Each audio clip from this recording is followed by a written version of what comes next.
बिस्मिल्लाहिर्रहमानिर्रहीम।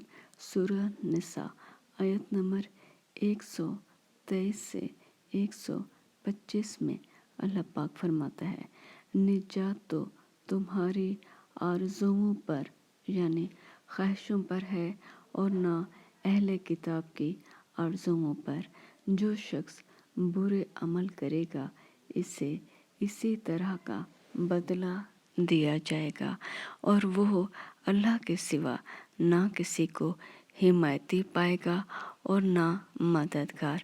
और जो नेक काम करेगा मर्द हो या औरत और वो साहिब ईमान भी होगा तो ऐसे लोग बहिश्त में दाखिल होंगे और इनकी तिल बराबर भी हक तलफी ना की जाएगी। और इस शख्स से किसका दीन अच्छा हो सकता है जिसने हुक्म अल्लाह का कबूल किया और वो नेकुकार भी है और इब्राहीम अलैहिस्सलाम के दीन का पैरो भी है जो यकसु मुसलमान थे। और अल्लाह ने इब्राहीम अलैहिस्सलाम को अपना दोस्त बनाया था।